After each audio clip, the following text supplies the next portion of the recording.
Siamo alla stazione Tuscolana di Roma in attesa del treno per Orte che in circa un'ora e un quarto ci porterà alla stazione di Civita Castellana.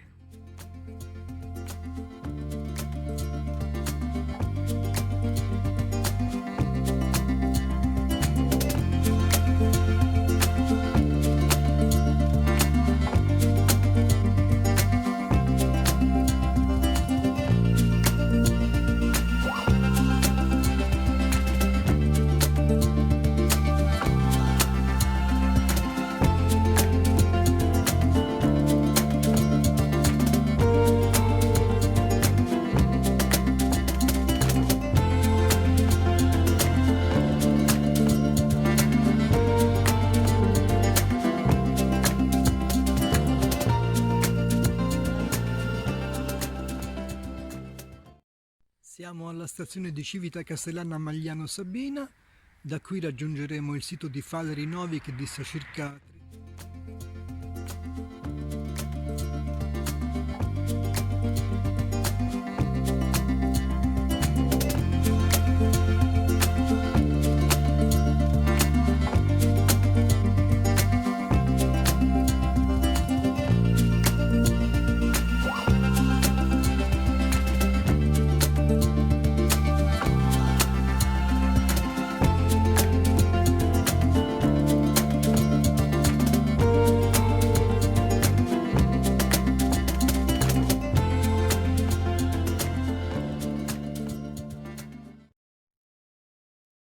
Ecco, siamo arrivati a Faleri Novi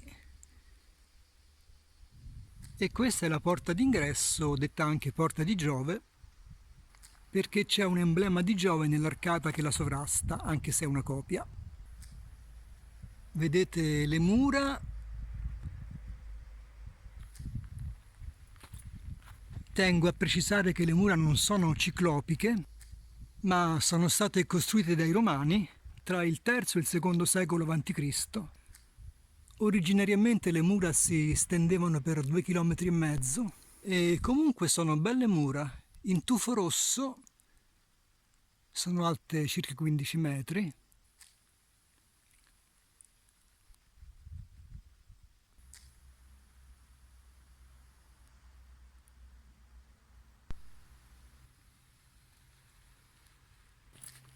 Ora vediamoci la porta di Giove dal di dentro.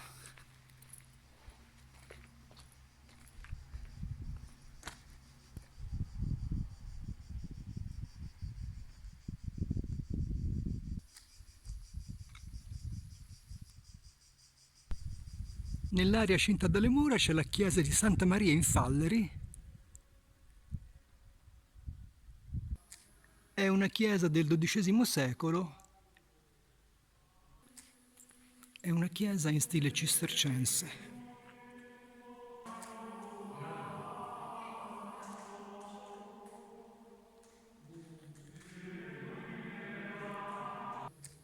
La chiesa ha 5 absidi.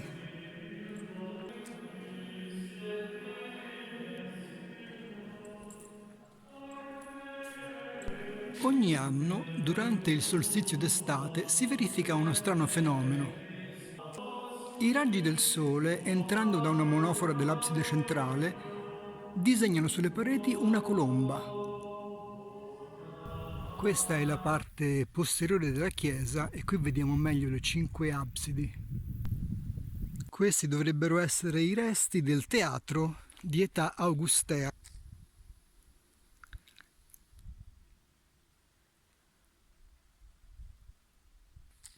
E questo è il basolato dell'antica via Amerina, che è la strada che da Roma conduceva ad Amelia. Sembra quasi di essere fuori dal mondo.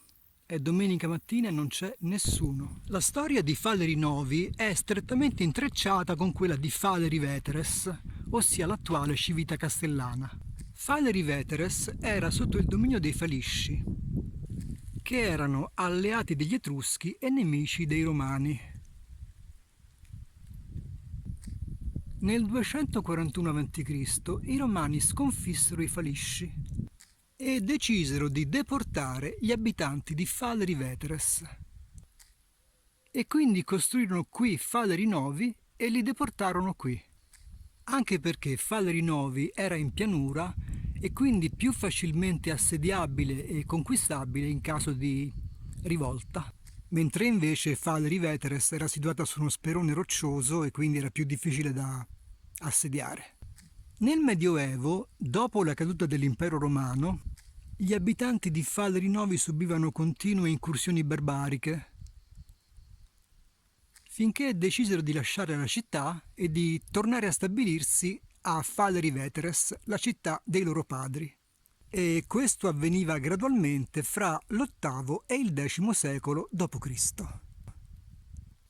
Anche se Falery Novi non rimase completamente spopolata, come abbiamo visto ci fu costruita la chiesa nel XII secolo, e fu così che nacque Massa Castellania, che poi divenne Civita Castellana. Bene, la nostra visita a Falery Novi è terminata e ci vediamo alla prossima. Ciao!